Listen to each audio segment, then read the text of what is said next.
are Geekcentric, and you can be too.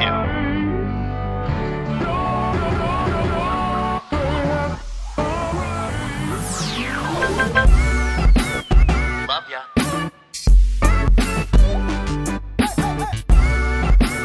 Get home safe, guys. Peace.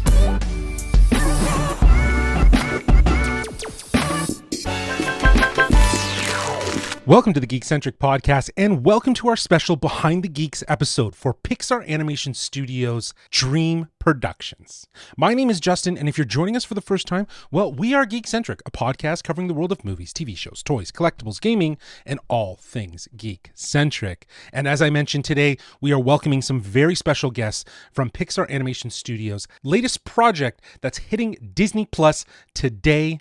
From the world of Inside Out comes Dream Productions, an all-new Disney Plus series about the studio inside Riley's mind, where acclaimed director Paula Persimmon faces a nightmare of her own, trying to create the next hit dream.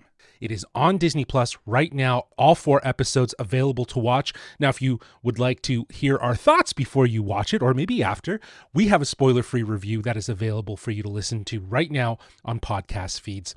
Today, I am so happy to welcome some really special guests from this show. I had the opportunity to sit down with Jaclyn Simon, series producer of Dream Productions, as well as Valerie LaPointe, director of episodes 1 and 2, and Austin Madison, who is the director of episode 3. We discuss how their experiences in the film and television industry inspired the series, their process for exploring and sharing dreams with one another, and how the miniseries expands on the world of Inside Out. But I also had the opportunity to talk to Paula Pell, who plays the acclaimed director, Paula Persimmon, and Ally Maki, who plays Paula's assistant director, Janelle, in the series. We discuss what they learned about embracing change while working on this miniseries and exploring the parallels between the show and their real-life experiences in the industry. As always, a huge thanks to our friends at Disney Studios Canada and by extension, Pixar, for allowing us to participate in these interviews. We are absolutely adored Inside Out 2. So to see this story take place in between Inside Out 1 and Inside Out 2 to help inform Riley's journey, it's really, really great. And the opportunity to talk to the people behind the scenes who got to bring the show to life, we are so grateful for it. Both of these interviews are available on our YouTube channel as well at youtube.com/geekcentric, so you can go and see my silly little face as I talk to these fantastic people. We are wrapping up 2024. We got a lot more to come, and we would love it if you would subscribe to us wherever you listen to podcasts, as well as on our YouTube channel and on our socials, on Twitter at GeekcentricYT and on Instagram at We Are Geekcentric. But enough talk. Let's get to these interviews for Pixar Animation Studios, Dream Productions. First up is my interview with Paula Pell and Ally Maki. Hello, Hi, Paula and Ally. How are you doing? Great. Good, how are you? Oh, I'm doing great. I'm talking to you guys. I'm excited to be talking to you guys. The show is awesome. It's a definite surprise and delight for me. I think your characters are they're so relatable in so many different ways, even with this show taking place at an imaginary Dream Productions studio. And I know you guys are probably spending a lot of time talking about your characters individually. So I thought maybe we could spend a little bit of time maybe flipping the script a little bit on that. And I'd love to know if you had to describe each other's characters, what they bring to this show, how would you go about doing that? Now, I'm going to start with Ally, who is Paula. Oh, Paula is a boss. I mean, well, she's literally my boss. And, I think Janelle really looks up to this woman, and just, they've been together for so long. She knows her inside and out. She knows what she wants to eat for breakfast, lunch, dinner. She knows what time, to be there, what time to bring her coffee. Too much about her. Too much, and I think she's kind of fallen into this space where that's what her identity is. And as much as she respects her, she also wants to figure out who she is on her own. But, she just thinks Paula's incredible, like as she is, she's iconic. Absolutely. And now, Paula, who's Janelle? Janelle is, I think Paula looks at Janelle in both terror that she's going to lose her because she knows she's talented and she knows she's got a vision herself. But in order for her to not lose her terror of becoming insignificant. She's got to hold on to it and make it kind of a team, because she's got this new kind of magic around her that's new and burgeoning and like exciting. And Paula Persimmon feels like all her magic is slowly draining out of her body. So it's like she needs that life's blood to keep her with her. And also just to feel not alone, because she's feeling like she's going to be kicked out and be alone. Right. And she's got this collaborator. But I think the thing that's realistic about the way Paula's written is that she is also full of, you know what, because she really does keep her under a bushel. She doesn't. She lies and says, oh, no, I've been pushing for her to be a director. Never said a word about it because she was in terror. And that's the competitive thing in creative atmospheres of like, if I help you, then that will take something away from me. Yeah. And the big lesson in it is if we collaborate and we all collaborate, we're lifting each other up and we're all going to get it done and we're all great. So that it's a real journey that Paula takes because she is flawed. She's flawed. Yeah. I know. I totally see exactly how you guys have described it. I think the show is very much capturing that relationship that as you said, Paula, this idea that when we collaborate and work together, it's a success for everyone, right? Yes. And this sort of idea of being individuals, it doesn't really work. So I think that's such a great lesson and message to take away. And, you know, you guys were touching on it as well, you know, working in creative environments. You know, this show is set in a production studio environment where dreams are made, which feels like a behind the scenes look at creativity. Yes. And I wanted to know for both of you, being that you've worked in this industry and you've seen a lot, did you draw on any of your own experiences to bring your characters to life in this world? Oh, I definitely did with being at Saturday Night Live for so long as a writer and then working with generations that came in that were literally like 25 years younger than me. And I would just be like, showing you either TikToks sometimes, sometimes I'd be like, that, I don't know why that's funny, but I wouldn't say that to them. Oh, that's so good. Hilarious. And then I go in my office and go, I don't know what is happening. What is happening to comedy? But generally, like, I think I really relate to Paula in that as I got older in the business and got older as a writer and a performer and all that, watching younger people, you know, start doing their new thing, just like Zenny and like Janelle, like seeing those new things. The immediate thing is to want to just shut it down of like, this is new, it's different, I don't get it.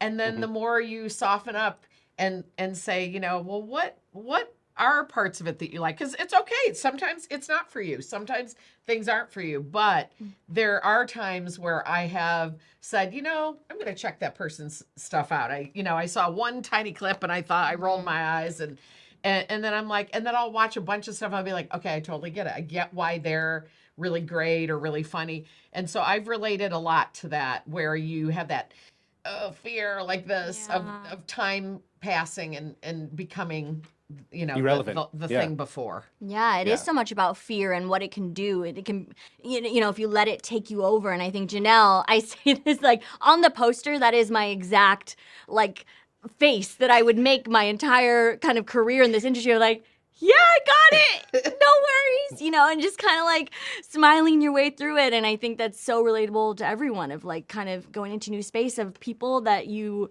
respect so much in this business, and you're like, I'm just here and I just want to you know make my own space, and it's hard. I think it's also very specific to women in the business is to you know, Janelle's trying to be nice still, and she's trying to not offend. You know, a Paula or anybody just kind of like sitting there quietly hoping they'll discover me instead of taking the space. And then she finally takes the space and she goes for it and she's out there directing, and she might be a little overwhelmed, but she's still doing it. And then Paula's kind of like, well, the old school way of like, you know, I worked hard to get to where I'm at, and you should kind of keep yourself down. So it's a real story with about women too in that. I think. I love that. Yeah, I totally agree. I think, you know, with women in the studio system, and there's been a lot of growth, and there's been a lot of change, and I think that's great. And to your point, I think both of your characters kind of embrace some of the new stuff while also kind of maybe reverting to some of those tactics that might have been old school, right? In that mentality. But, again, what I love about this show is that it really does seem to be, and you guys are both touching on it, about change and this idea of accepting change. So I wanted to know for yourselves, like, what lessons do you think their journey offers about embracing change? Oh, I mean, so much. I just went through a huge life change, and then I just became a mom 4.5 months Congratulations. ago. And it's huge, and it's this beautiful, all-encompassing thing, and it's made me just grow in so many places, but also second-guess myself. And I just feel like Janelle all the time of like, am I good enough? Am I doing this right? Which I realize there's no right in motherhood or in creativity. It's just, Absolutely. it really is what you make of it and what your experience is. So yeah, I think change is so scary, but like the show is, it's like what you do with that fear. It can be a positive thing and open all of these incredible boxes, or it can take you over and can make you bring out the darker parts of you. I love that. Correct. Yeah. I have a tattoo that's from a beautiful poem, and it's "No feeling is final" is the line in this Rilke poem.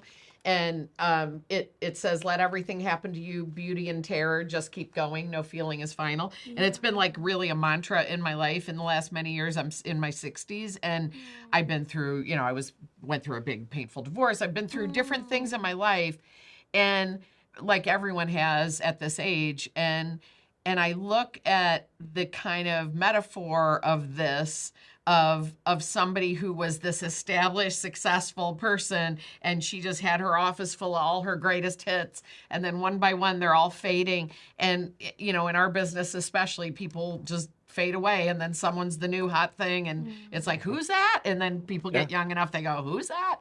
And so I think it's a very beautiful story of, if we all work together, get over our speed bumps of judging each other, then we'll actually find this common little sweet spot in the middle, and we'll still all be able to win. So I love that idea of change, of not judging as much and being part of that. Yeah, and I think just to add to that really quick is like, what's beautiful is that everyone has these feelings, like, the anger and the joy and the envy, and it's just fun to see, like, her character and both my character, we both have these in different ways, even though we're so different. Yeah, It's even really Rainbow cool. Unicorn, who doesn't speak, is like pissed off, Yeah. ticked off. She's like, that, "Wait, like, what?" oh, you're coming to me with this now, and you didn't need me then. And like, you can see everyone has their baggage. Everybody, yes. Yeah. Absolutely. And I think you guys touched on it. I think the journey that Paula and Janelle kind of go through is similar but different from that of joy and sadness in the original Inside Out. Yeah. But it has its own elements about embracing change and being together to lift each other up. And that the truth is in the middle. It's not Exactly. all joy. It's not all sadness. It's not all, has been in the new burgeoning. It's this middle part. I will say, a moment that has touched me so much in my life is that scene when, the memory merges into one and makes a new emotion. I was just like, stop! It's too emotional. Can't take it. Absolutely. Absolutely. Genius. Well, I think people are going to love this show. I loved it. I think I was laughing out loud, and you guys were definitely at the core of why I was laughing. Oh, So that's wonderful to hear. Thank you so much. well, thank you for joining us again on the Geekcentric podcast. It really means a lot. Thank you. Thanks. Good Great to see you. Bye, guys. Bye. Bye. Next up is my interview with Jaclyn Simon, Valerie LaPointe, and Austin Madison. Enjoy. How you guys doing? Hey, how are you? I'm doing good. I'm loving this show.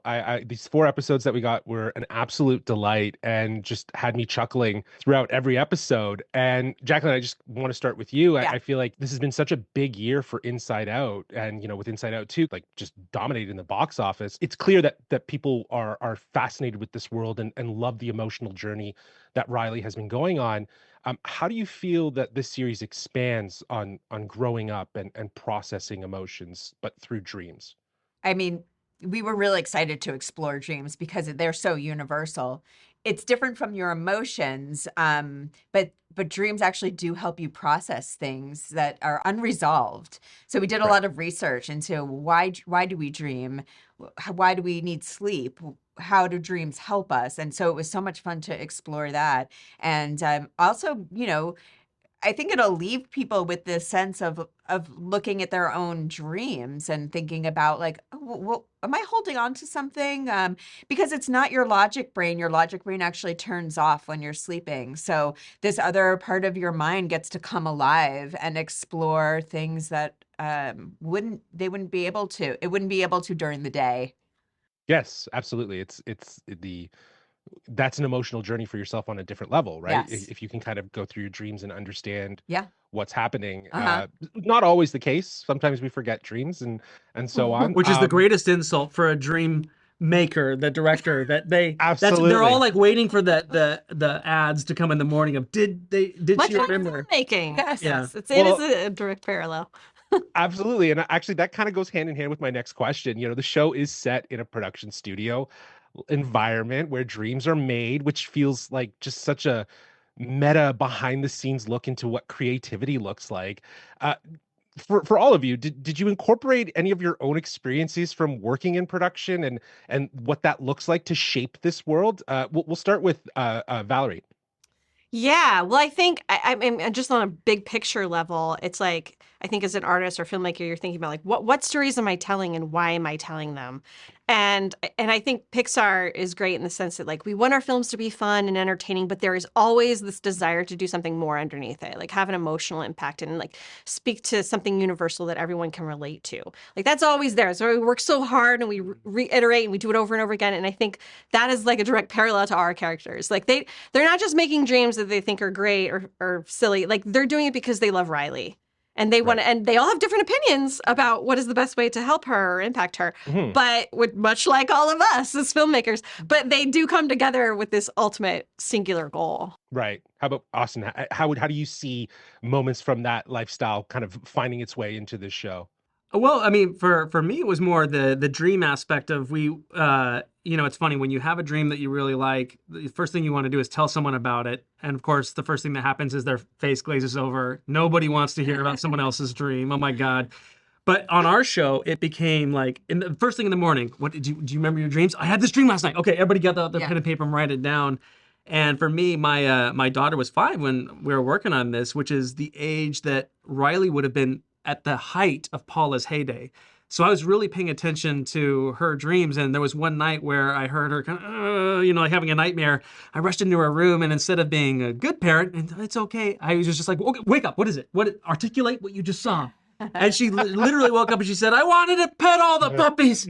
And that was her nightmare. But it was actually eye-opening, like, oh my gosh, in her world with her reference, that is a nightmare, is not being able to pet all the puppies. So it was just cool, like hearing everybody's dreams and getting to share. Because I think, in all of our minds, we are filmmakers, and we do have the luxury of there's a movie that's made every night just for us. And so to actually share that. Yeah. And then we got to explore the energy of filmmaking and collaboration, and that's what we do at Pixar. So, Yes. it's a feeling, it's a buzz, it's to work and play off each other, just like our actors played off each other. Yeah.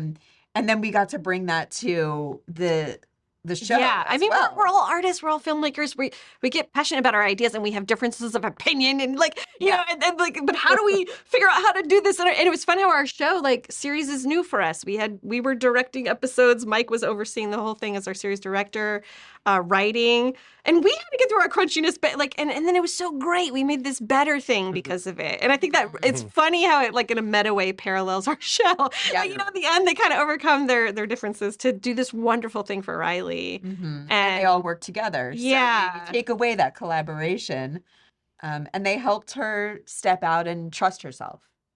Yes, I think that's what was so beautiful about like this series, and it still hit home this idea that change can be okay, and that stepping out of your comfort zone is okay. Yeah. And even if it does look a little scary, embrace that. Yeah. I think that's really, really great. Now, I do have a quick question for Valerie and Austin, because there is a reference in this show about lock scripts. Or open scripts. Yeah. I would love to know, as directors, what do you like working? Is there a specific script that you like? Do you like lock scripts or open scripts? And what does one afford you that the other wouldn't? Well, Nothing's ever locked at Pixar. Yeah. I would think imagine that. I don't know if open would be my answer, because a locked script means that's as good as it's going to get.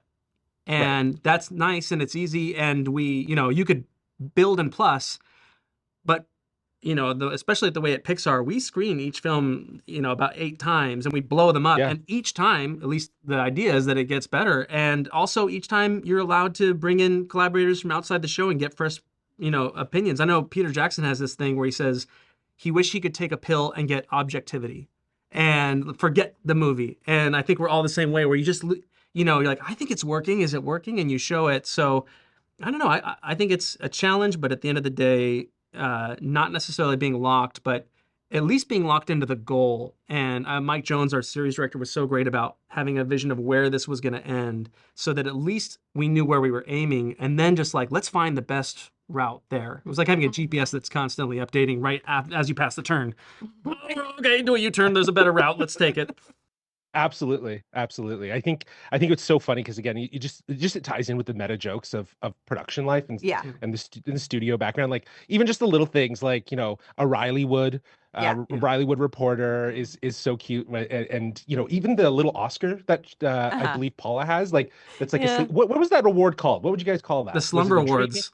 Slumber Awards. Yeah. Okay, that's interesting. Okay, me and my co-hosts were having a debate about it. So I hope you win some money. I think he pitched the idea, and I agreed. It's a Dreamy. It would be a Dreamy Award. That's so good that too. was that's Well, also they got to good. have several, right? There's the a whole EGOT of the Dream. There's the There's gotta be daytime, 4. the nighttime. Yeah, daytime Daydream Awards. Daydreamer. There you go. The days. Yeah. Now, with so many great lessons, you guys have talked about it. Like, there's just so many great lessons from the show. There's creativity, teamwork, stepping out of your comfort zone. Is there anything you've learned from working on this series that stuck with you? Not really. Everyone loves Canada. Yes. Yes. Yeah. Hey, I'm Canadian. There I am. We Hey. had so you'll be happy to hear we had a Canadian trust at work We where did. we actually heard about their culture and then we just dismissed it. Yeah. Well, I appreciate that. Naming your moose Timbit. That's a deep cut for you go. Canadians. So I Saw this appreciate guy. that. Yeah, I really appreciate. There you go. Awesome. Yeah, it was a great episode. Guys, thank you so much for joining us on the Geekcentric podcast. It was such a delight to learn more about this show and just how much passion went into it. Thanks for having us. Thank you. Awesome. Have a good one, guys.